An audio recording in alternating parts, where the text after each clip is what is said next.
And I thought, okay, these guys are crazy. They said that this building was haunted.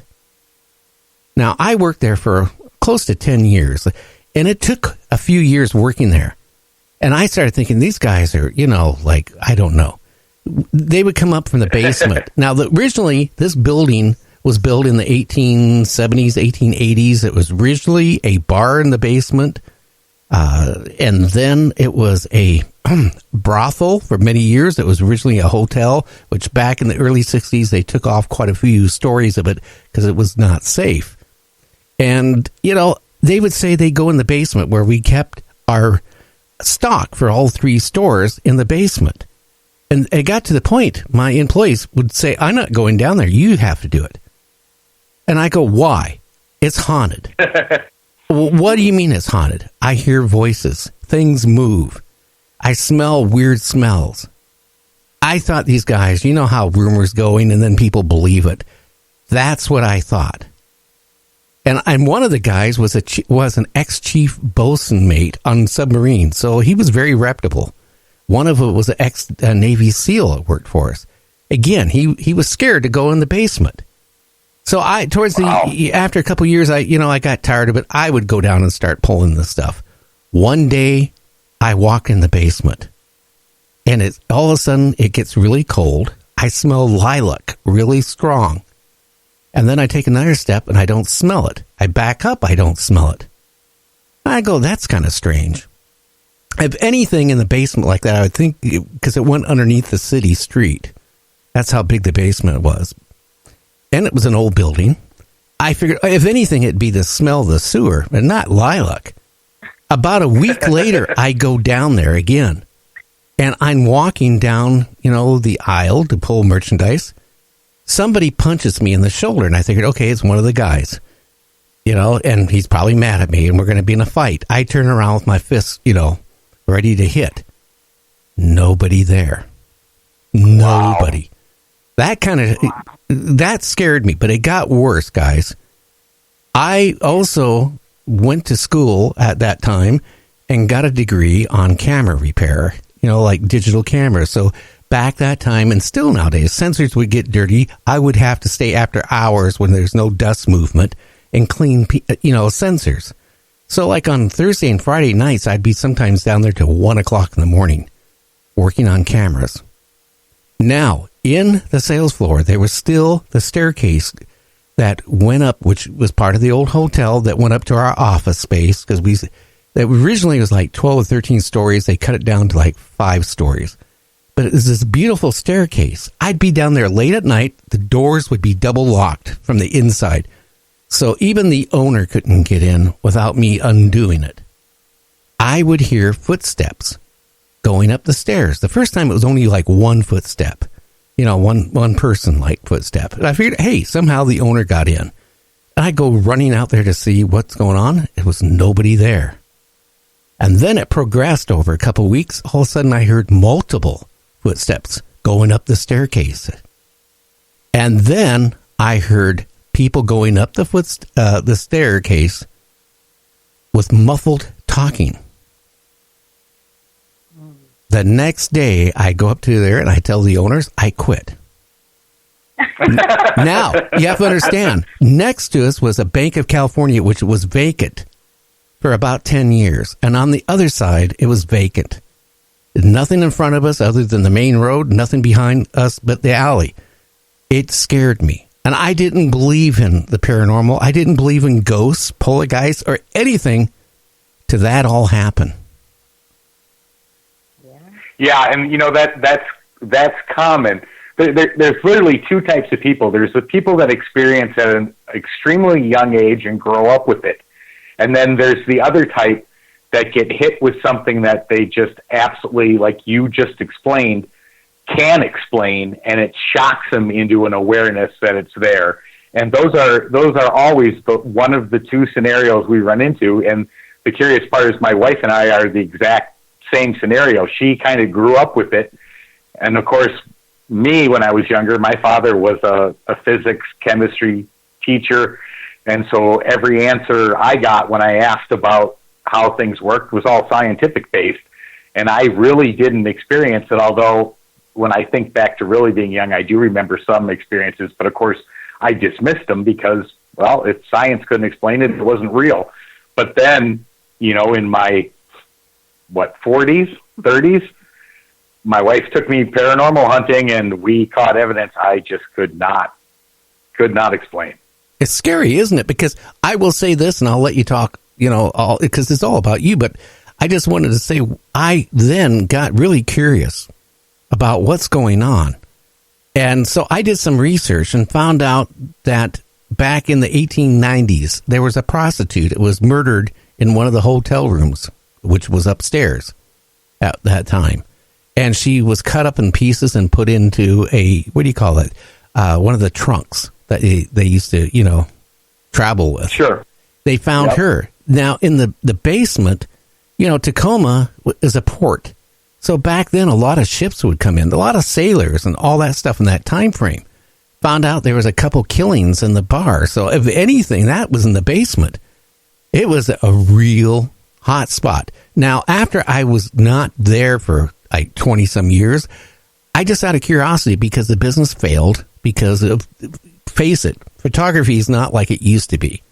You don't find many camera stores like there used to be, and digital killed film cameras. So the business failed and that business was there since the early 30s all the way up to the mid 2000s. So it was there for quite a long time. What went in its place was a major insurance company. And they went through and revamped it and put offices and all that stuff. And I went in there and I talked to the receptionist. I said, hey, I used to work out of here for almost 10 years. Has anything ever strange happened? And she kind of turned red and she goes, what do you mean strange? I said, anything strange. And she goes, you mean ghost? I go, maybe. And she goes, this place is haunted. Nobody wants to be here after hours. Hey, what can you say? Wow. So that's my only encounters of departed. That's a real interesting story, though, too, because, I mean, even in the short story that it was, you said so many things that we have experienced over the last decade of investigating. The fact that you said that, you really didn't notice it at first until something was shown to you or that you were touched. And then you started hearing footsteps. And then later you heard the footsteps plus the talking. And then you had other experiences. And that is so true to someone who's experienced it for the first time, and their eyes become open and their senses become aware of what's going on, is that experience continues to grow on a regular basis. And Cherie and I have experienced that, like I said, over the last decade, where, we used to capture just the voices on, digital recorders. Today, we can hear them with our own ears. And I'll actually say what I heard while we're recording, and sure enough, we'll back it up and replay it, and you can hear the spirit say it and hear me repeat it 2 seconds after, because I heard it with my own ears. So those experiences do continue to grow and evolve. Oh, I think so. I don't know why I was hearing that muffled talking of people going up the stairs, let alone the footprints. But could you believe somebody who never believed in ghosts and really thought anybody, you have to understand, I literally ridiculed my employees when they were saying that's haunted. I would come back and I probably said some really mean things to them. Like, if you keep talking this way, you're out of a job. And then all of a sudden it happens to you, and, and you physically hear it, or you physically get punched and you get a bruise on the back of your shoulder blade. I mean, it's weird. Yeah, it is. I mean, I've been punched, scratched, slapped, pushed, had rocks, wood thrown at me. Remember that big metal cage that got thrown down in the basement of, I think that was San Carlos also. But that was the first time I saw you really jump and got scared. Yeah, that in the time they shook the water pipes. But yeah, it's for someone who doesn't believe, it takes quite a bit to open their eyes. And then once you do believe, it just changes everything, and those senses just continue to evolve and grow. And, I don't know if that's part, everyone always says, and I remember hearing this even when I didn't believe in it, that, people always said, oh, the veil between the living and the dead is there, but it's thin. And once you've broken it, all sorts of other things can occur. And, I never really thought much about that years ago, but today I definitely believe that to be true, because I know what we've gone through and what we've experienced, and it continues to grow today. And that's what pushes us out each and every time we go investigating. And whether that be on our own accord to a vacation, which we've got a bunch of good ones planned for 2020, or whether it's a home investigation, a business investigation, historical site, or any other, there's always more questions that come out of it, even when we get answers. So, it's once you get into it and once you get into the depths of it, you're automatically forced to keep going because you're looking for those answers. Now, Tony, have you ever had a spirit tell you to go, to leave, to get away, get out of here? I don't think we've ever not had them tell us to get out, to leave, but we never have. But yes, we find that on every recording at one spot in it or another. There's always one or multiple or all of them saying, that's like the first words a spirit will say. If you asked 100 people that had an EVP what their EVP was, 99% of them would say, get out. Interesting. Now I'm going to ask you the big, stupid question. Have you ever offered a spirit a cigarette? Wow. No, I haven't. I haven't. Interesting question. Why do you ask that? Well, because I would think, especially going back, back 10 years, 20, 30, 100 years ago, how many people even smoke more than they smoke now? And you would think if they passed on, it would be like two things. I mean, it was like beer, sex, and a cigarette.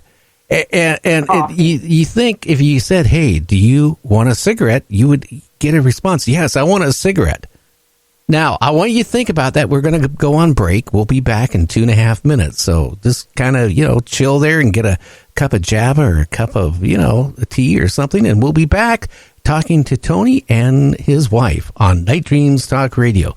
So stand by.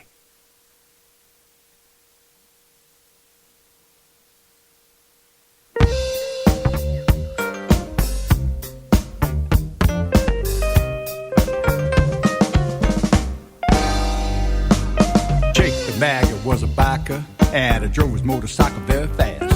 Drove a big chop Harley with a gang color jacket and ran down citizens for laughs. He had an old lady named Petula who packed an automatic 45 gun. They had just come up from California where they'd shot 6 cops for fun. Jake, he thought he was the best there was down the interstate he saw, till the day he tangled with the county sheriff who they all called 104.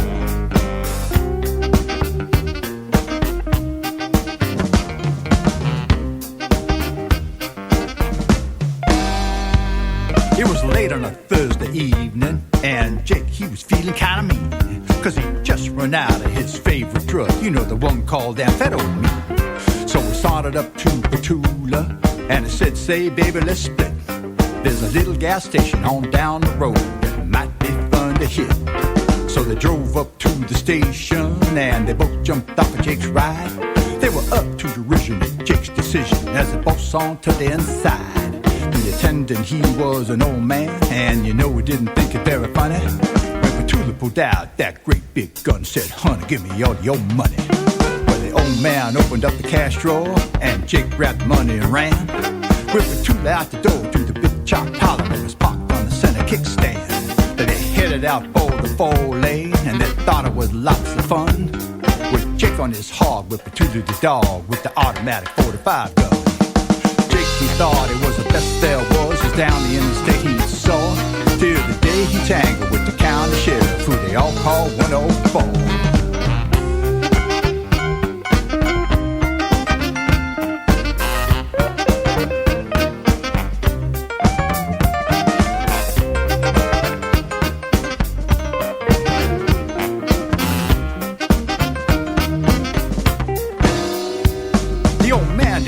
very humorous, and you know he didn't like to get sassed, 'cause just how